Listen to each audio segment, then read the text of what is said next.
the secret bankers, anonymous forces behind global debt. There exists a parallel financial universe operating beyond the reach of governments, beyond the scrutiny of tax authorities, and beyond the comprehension of ordinary citizens. While you struggle with mortgage payments and credit card debt, while nations buckle under sovereign obligations, there are forces moving trillions of dollars through channels so sophisticated, so deliberately obscured, that they might as well be operating in another dimension entirely. Tonight, I'm going to show you the architecture of this shadow system, the anonymous bankers who orchestrate global debt, and the invisible mechanisms that ensure wealth flows eternally upward to dynasties whose names you'll never find on any Forbes list.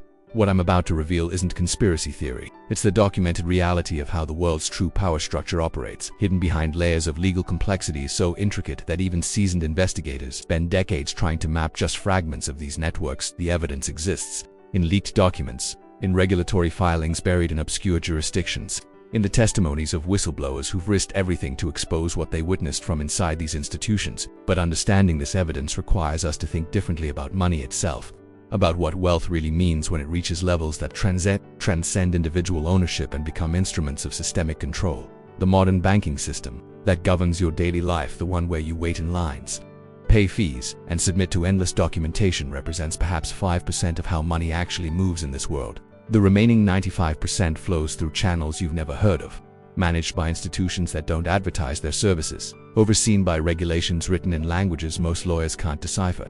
These aren't banks in any sense you'd recognize. Are architectural marvels of legal engineering, designed to make wealth disappear from one system of measurement and reappear in another, transformed in ways that render it essentially invisible to traditional analysis. Consider, for a moment, the fundamental asymmetry at play here. When you earn money, it's immediately visible to numerous authorities. Your employer reports it, your bank monitors it, your government taxes it.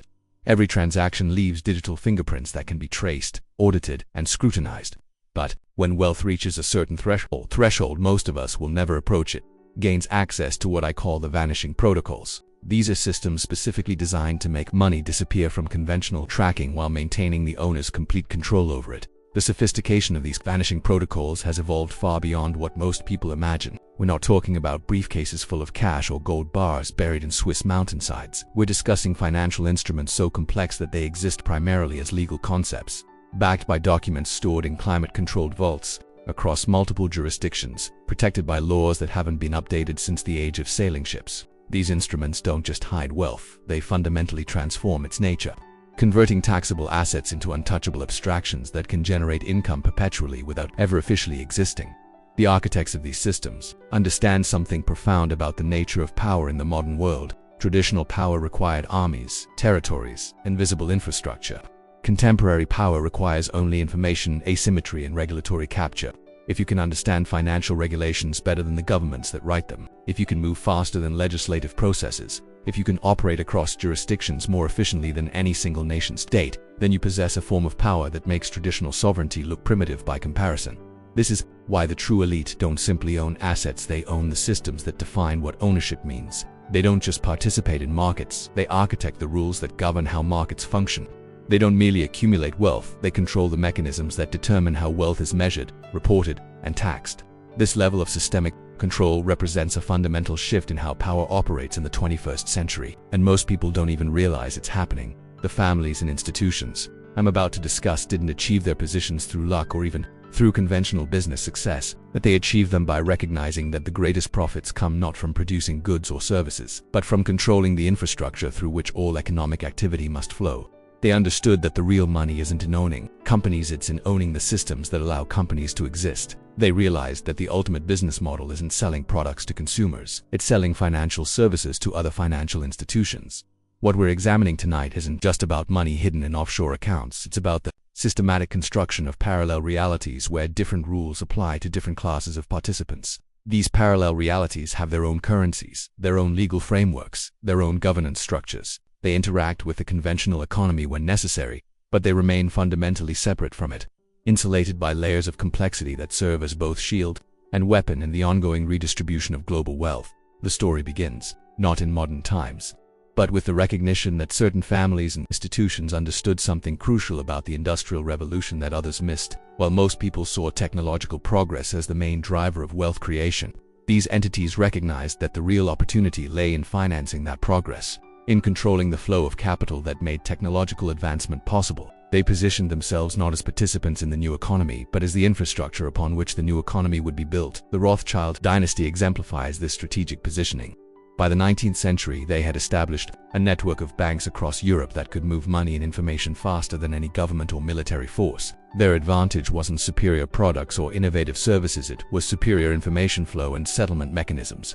They could execute arbitrage opportunities across national boundaries, while other players were still waiting for news to travel by conventional means. This informational advantage allowed them to profit not just from their own investments, but from their advanced knowledge of how entire markets would move in response to political and economic events. But the Rothschilds were just the beginning. The real innovation came when subsequent generations of financial architects realized that visible wealth, no matter how vast, would always be subject to political pressure, taxation, and potential confiscation. The solution was to develop methods of wealth storage and control that existed outside conventional legal and political frameworks. This required creating new types of legal entities that could own assets without having owners in any traditional sense, that could generate income without creating tax liabilities, that could exercise control without accepting responsibility. The offshore financial system that emerged from this necessity represents one of humanity's most sophisticated achievements in legal engineering. Small island nations with populations smaller than suburban towns became the legal domiciles for financial structures controlling assets worth more than the GDP of major industrial nations. These jurisdictions didn't develop advanced economies in any conventional sense. They developed advanced legal frameworks specifically designed to facilitate the disappearance of wealth from systems of conventional measurement and accountability. Bermuda, the Cayman Islands, the British Virgin Islands, Luxembourg, Liechtenstein, Monaco. These aren't just tax havens in the sense that most people understand the term. They're laboratories for the development of new forms of legal abstraction. Places where the relationship between ownership and control can be disaggregated, where assets can exist without owners, where profits can be generated without income, where control can be exercised without responsibility. The legal innovations developed in these jurisdictions then propagate throughout the global financial system, creating new possibilities for wealth structuring that push the boundaries of what conventional regulatory frameworks can even comprehend, let alone govern. Understanding how these structures actually work requires abandoning several assumptions about how ownership operates in conventional contexts. In normal circumstances, if you own something, your name appears on documentation that establishes your legal relationship to that asset. You have rights and responsibilities that flow from that ownership. You can be held accountable for how that asset is used. You're subject to taxes on any income it generates. These connections between owner and asset form the basis of how democratic societies attempt to govern economic activity, but sophisticated wealth structuring techniques systematically sever these connections. Through carefully layered combinations of offshore corporations, international trusts, and private foundations, beneficial ownership can be separated from legal ownership, control can be separated from responsibility, and income can be separated from tax liability. The result is a form of economic activity that exists largely outside the frameworks that democratic societies use to ensure accountability and shared obligation. If you found value in what I've revealed so far, I need you to hit that like button right now. This information isn't reaching the audience as it should because platforms suppress content that challenges established power structures. When you like this video, you're not just indicating approval, you're actively participating in the distribution of knowledge that certain institutions would prefer remain hidden. Share this with someone who still believes that wealth inequality is just a natural outcome of market forces. They need to understand the architectural advantages that create and maintain these disparities. The trust structure represents perhaps the most elegant solution to the problem of invisible ownership. Trusts allow assets to be legally owned by no one while being controlled by someone who officially has no ownership stake in those assets. The trust holds the assets, the trustees manage them according to predetermined instructions, and the beneficiaries receive distributions without having any direct legal relationship to the underlying wealth. This separation means that the beneficial owners can enjoy all the advantages of wealth while maintaining complete legal distance from its official existence. International trusts take this concept even further by establishing these relationships across multiple jurisdictions, making it nearly impossible for any single government to map the complete structure. A trust established in the Cook Islands might hold assets managed by trustees in Singapore for the benefit of individuals residing in Switzerland, with the trust's operations directed by a protector based in New Zealand. Each jurisdiction sees only its fragment of the structure, and each has different laws governing disclosure, taxation, and regulatory oversight.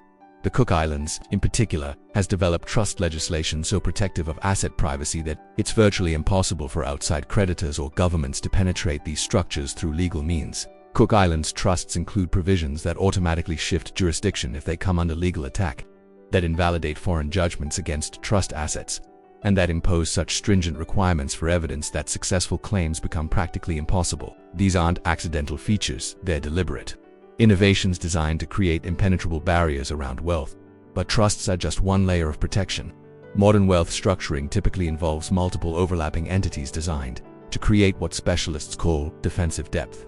A single family's wealth might be structured through dozens of offshore corporations, multiple trust arrangements, private foundations in several jurisdictions, and limited partnerships that exist only on paper but control billions in real assets. Each layer serves a specific function. Some provide tax advantages, others offer legal protection, others create operational flexibility, and others simply add complexity that makes investigation more difficult and expensive. The family office industry has emerged as the operational arm of these complex structures. Family offices are private companies that exist solely to manage the affairs of ultra-wealthy families, but their definition of management extends far beyond traditional investment services.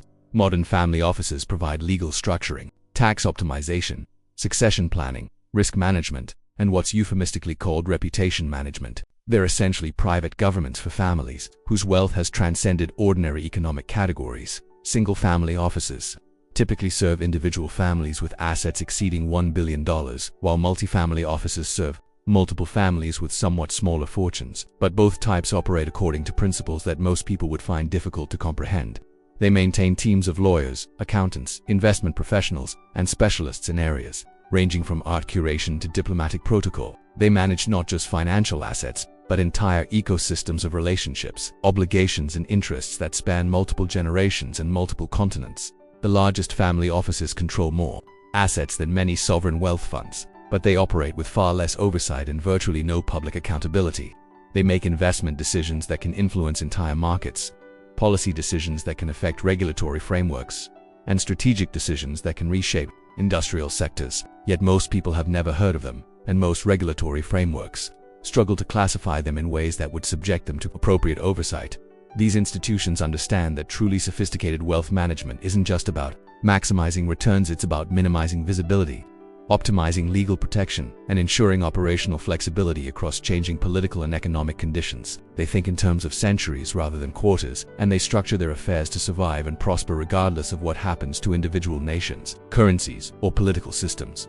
The Swiss banking system, despite its reputation for secrecy, actually represents the most visible portion of the international private banking industry. The legendary numbered accounts that captured popular imagination are almost quaint compared to the sophisticated structures now available through private banks throughout the Caribbean, Singapore, Hong Kong, and other financial centers that most people couldn't locate on a map. Modern private banking relationships often involve minimal physical presence in traditional banking centers. A client might maintain accounts across dozens of institutions in multiple jurisdictions, with the various accounts connected through systems of private loans, derivative contracts, and complex security arrangements that effectively allow the movement of wealth without its ever officially crossing borders or changing ownership. These arrangements can generate tremendous liquidity for their users, while maintaining the legal fiction that underlying assets never actually change hands. The documentation for these arrangements exists primarily in private depositories that specialize in storing sensitive financial records. Some of these depositories are located in jurisdictions with bank secrecy laws so strict that even court orders from foreign governments can't compel disclosure.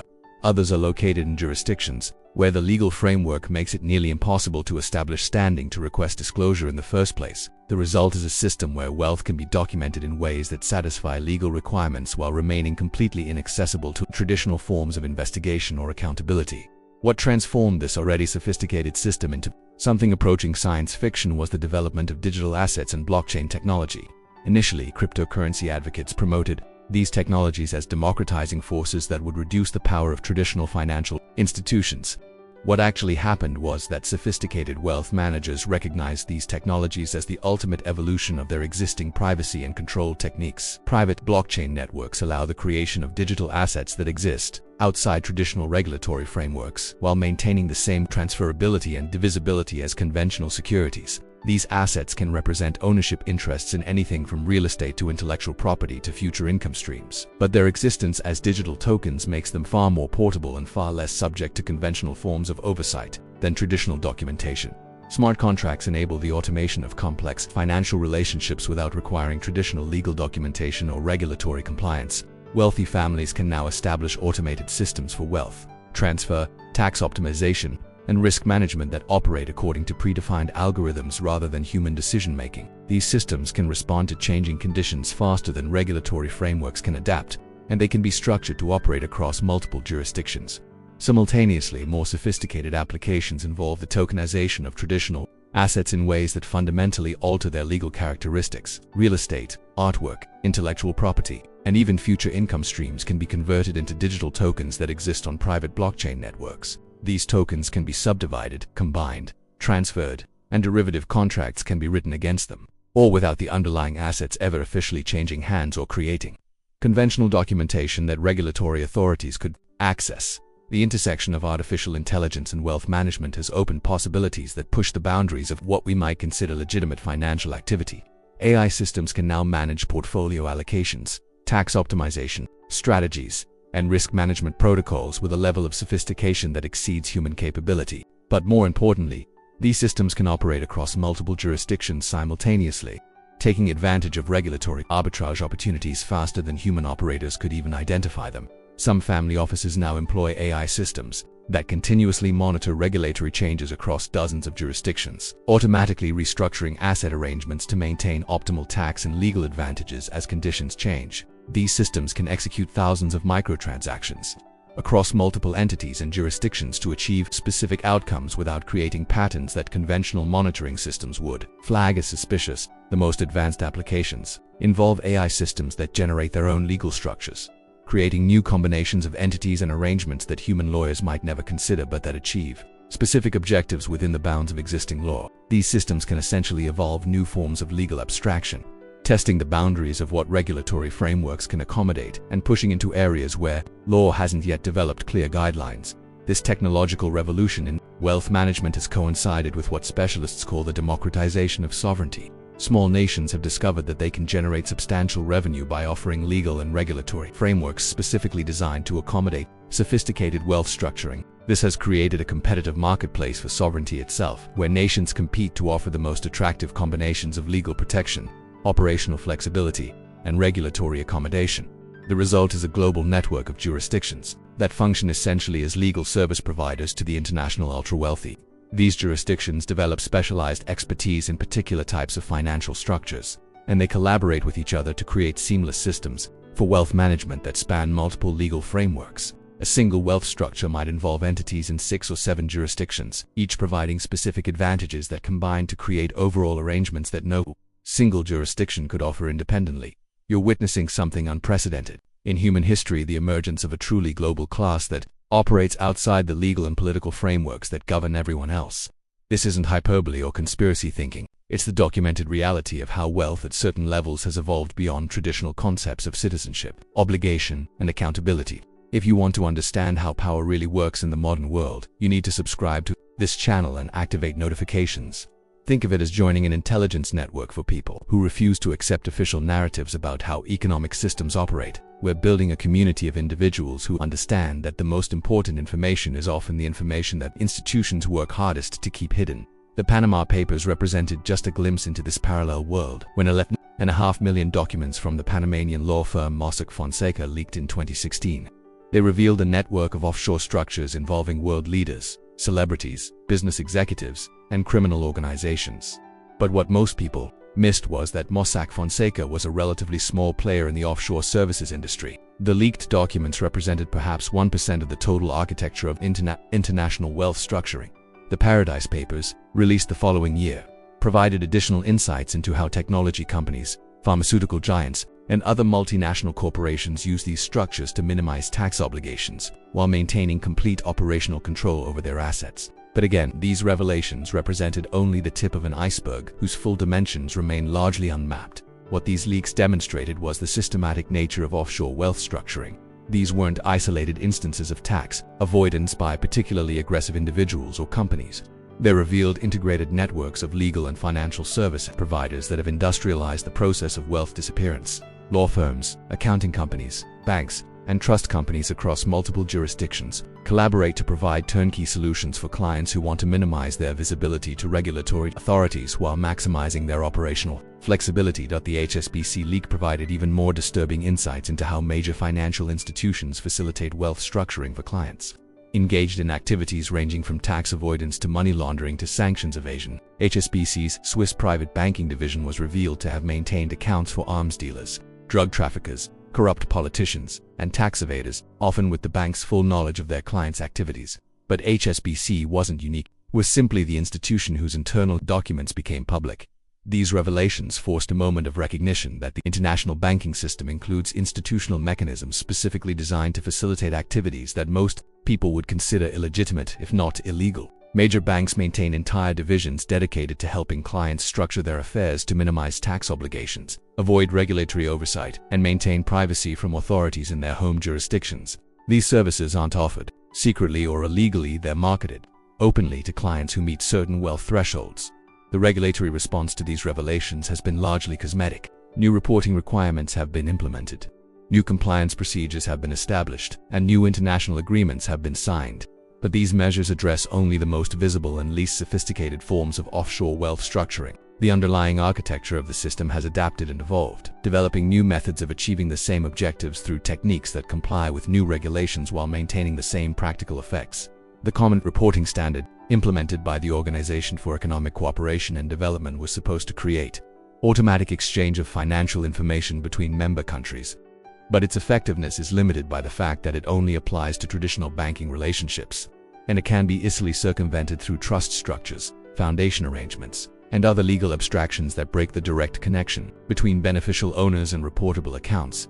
More sophisticated practitioners have responded to increased reporting requirements by developing what they call post-CRS structures arrangements, specifically designed to comply with new information sharing agreements while maintaining complete privacy for their ultimate beneficiaries. These structures often involve multiple layers of entities across jurisdictions that aren't part of the Common Reporting Standard, creating reporting chains that technically satisfy disclosure requirements while providing no useful information. 2. Tax authorities. The development of cryptocurrency and blockchain technology has provided new tools for achieving the same objectives through completely different methods. Decentralized finance protocols allow the creation of complex financial relationships that exist entirely outside traditional banking systems. These protocols can provide the same liquidity, leverage, and risk management capabilities as traditional private banking, but without creating any conventional documentation that regulatory authorities could access or analyze. Privacy coins like Monero and Zcash offer transaction privacy that exceeds what's available through traditional financial institutions. More importantly, they can be integrated with traditional wealth structures to create hybrid arrangements that combine the legal protections of offshore structures with the technological privacy of cryptographic systems. The result is a new generation of wealth management techniques that push beyond what conventional regulatory frameworks can even conceptualize, let alone govern. The stablecoin market has evolved into a parallel banking system that can settle transactions worth billions of dollars without involving traditional financial institutions. These systems can facilitate complex financial relationships between parties who never officially interact, creating new possibilities for wealth management that exists in the gaps between different regulatory jurisdictions and different technological frameworks. Decentralized autonomous organizations represent the ultimate evolution of this trend toward automated wealth management. DAOs can own assets, execute investment strategies, and distribute income according to pre-programmed algorithms, all without involving human decision-makers who could be held accountable by regulatory authorities. Some family offices are now experimenting with DAO structures that could potentially manage wealth across multiple generations without requiring human intervention or creating legal documentation. The geopolitical implications of these developments extend far beyond individual tax avoidance or privacy protection. When wealth at sufficient scale can operate outside the legal and regulatory frameworks of individual nation-states, it fundamentally alters the balance of power between private wealth and public authority. Governments depend on their ability to tax, regulate, and monitor economic activity within their jurisdictions. When economic activity can easily relocate to more accommodating jurisdictions, or when it can exist primarily in digital spaces that transcend traditional jurisdictional boundaries, governmental authority becomes significantly constrained. This constraint operates through multiple mechanisms. Wealthy individuals and institutions can vote with their feet, relocating to jurisdictions that offer more favorable treatment. They can vote with their capital, directing investment toward political entities that accommodate their interests. and they can vote with their influence, supporting policy initiatives that protect and expand their operational flexibility, while opposing measures that would increase their obligations or accountability. The result is a form of regulatory capture that operates not through direct corruption or influence peddling, but through the structural advantages that mobile capital enjoys over geographically fixed political authority. Governments find themselves competing to attract and retain wealthy individuals and institutions, offering increasingly generous concessions in terms of taxation, regulation, and oversight. This competition tends to converge toward arrangements that minimize the obligations that wealth bears to the societies that enable its creation and protection. Small nation-states have discovered that their sovereignty can be monetized by offering legal and regulatory frameworks specifically designed to accommodate international wealth structuring. Countries like Malta, Cyprus, and various Caribbean nations have developed economies largely based on providing sophisticated legal services to non-resident ultra-wealthy individuals and institutions. These countries compete on the sophistication of their legal frameworks, the efficiency of their regulatory processes, and the comprehensiveness of their privacy protections. This competition has created a global marketplace for sovereignty itself, where legal and regulatory frameworks become products that can be purchased by wealthy individuals seeking optimal arrangements for their affairs. The traditional social contract whereby individuals accept obligations to society in exchange for the benefits of legal protection and social infrastructure. It becomes optional for those with sufficient resources to access alternative arrangements. The COVID-19 pandemic accelerated many of these trends by demonstrating the advantages that digital wealth management provides over traditional approaches. When conventional banking systems experienced disruptions, when travel restrictions limited access to traditional financial centers, and when economic uncertainty increased demand for asset protection, digital wealth management systems proved more resilient and more adaptable than their traditional counterparts.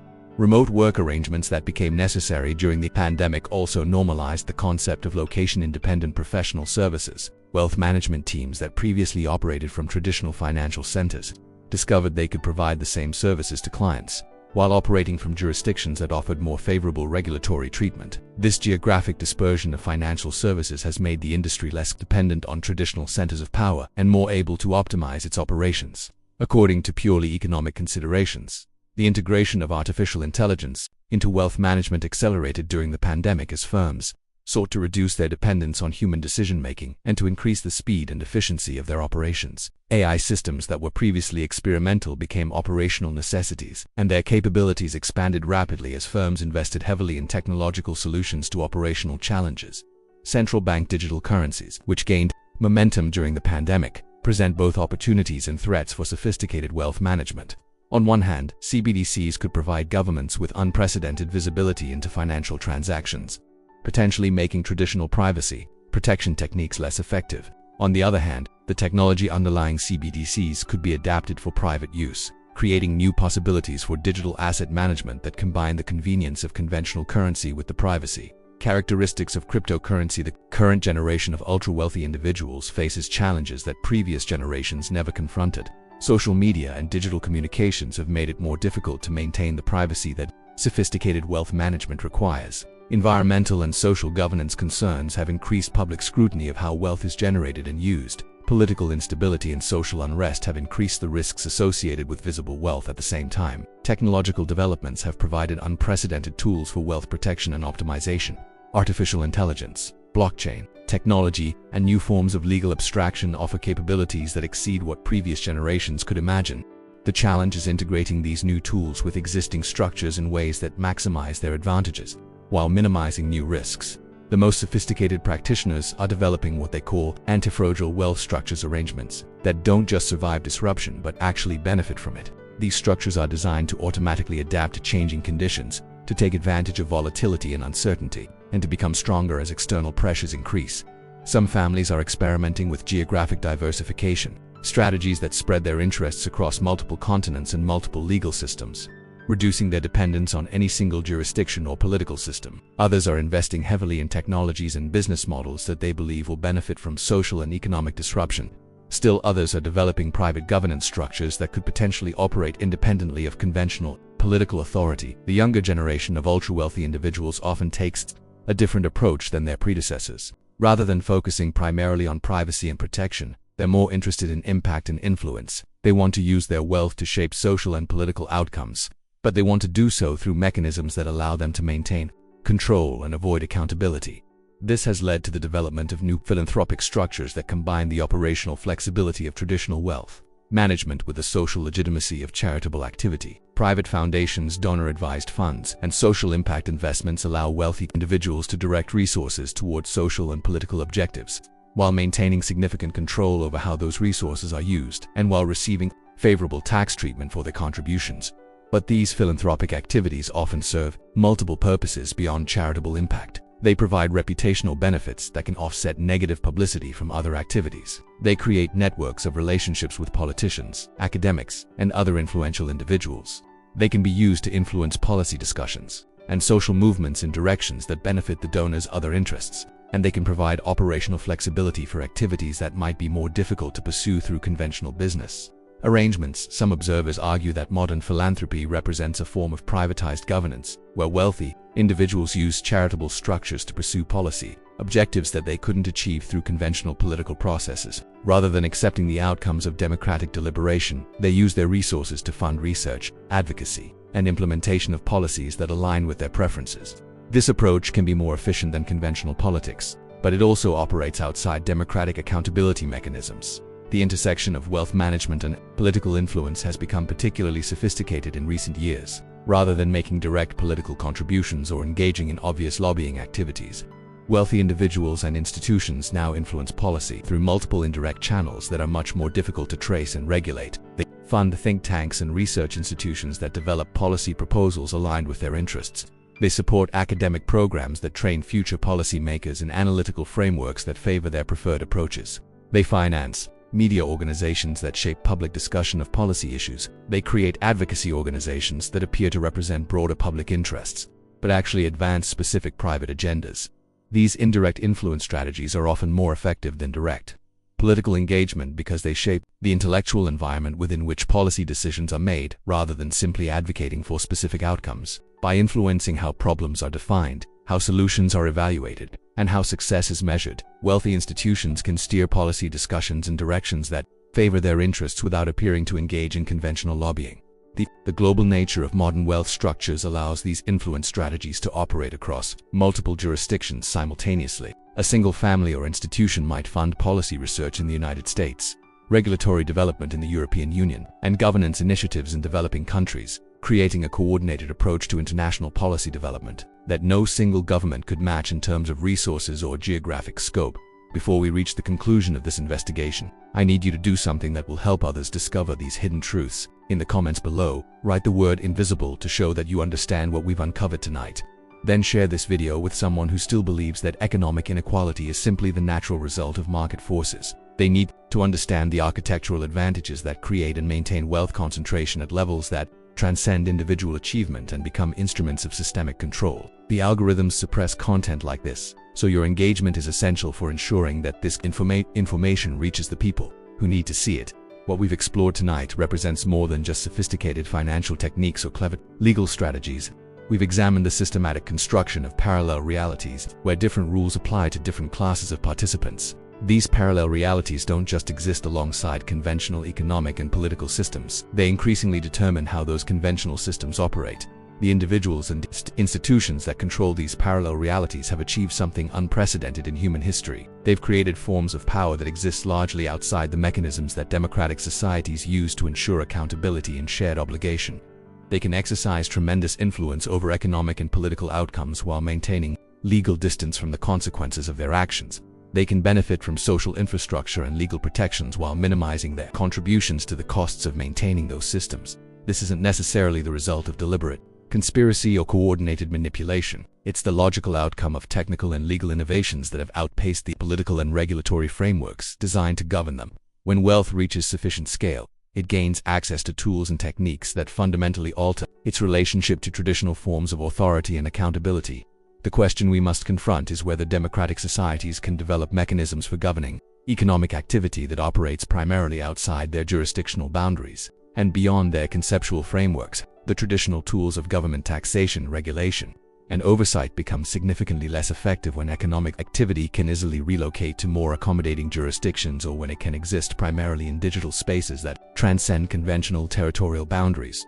This challenge is compounded by the The fact that the individuals and institutions who best understand these systems have strong incentives to keep their knowledge private and to resist efforts to make these systems more transparent or accountable. They benefit from the complexity and opacity that make these systems difficult for outsiders to understand or regulate. They have the resources to stay ahead of regulatory developments and to adapt their strategies faster than political processes can respond.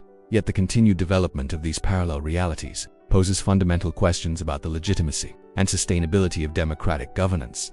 If economic power increasingly operates outside the reach of democratic accountability, if wealth concentration continues to accelerate through technical advantages that most people can't even comprehend, if the benefits of economic growth flow primarily to participants in systems that exist largely outside social obligation, then we must question whether conventional political processes remain capable of addressing the challenges that modern societies face.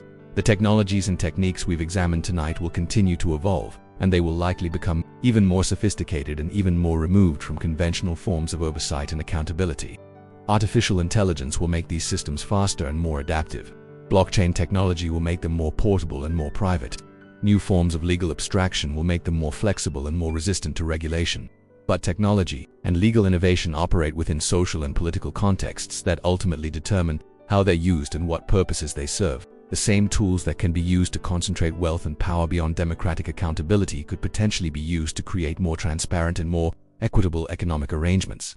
The same systems that now facilitate tax avoidance and regulatory arbitrage could be redesigned to ensure that economic activity contributes appropriately to social welfare and democratic governance. The critical factor is whether democratic societies can develop the political will and technical capability to shape these developments according to broadly shared values rather than simply accepting whatever arrangements emerge from the optimization strategies of private wealth managers. This requires much more than new laws or regulations. It requires fundamental reconsideration of how we think about wealth, power, and obligation in societies where technical capabilities increasingly outpace political institutions. The individuals watching this video tonight represent a crucial constituency in this larger struggle. You're among the relatively small percentage of people who are willing to confront uncomfortable truths about how power operates in the modern world. You're not satisfied with official explanations that don't match observable reality. You understand that the most important information is often the information that institutions work hardest to keep hidden. This understanding comes with obligations. In a world where information asymmetry has become the primary source of power, those who possess better information have responsibilities to share it and to help others develop the analytical capabilities needed to make sense of complex systems. This isn't just about individual enlightenment, it's about whether democratic societies can maintain the informed citizenry that effective self-governance requires. The parallel financial universe we've examined tonight will continue to operate, regardless of whether most people understand it or approve of it. But democratic responses to the challenges it creates will only emerge if enough people understand what we're dealing with and demand that political institutions develop more effective approaches to governing economic activity that transcends traditional boundaries. The choice before us isn't between accepting these systems as they exist or somehow eliminating them entirely. The choice is between allowing them to develop according to purely private optimization criteria or shaping them according to broader social values and democratic priorities.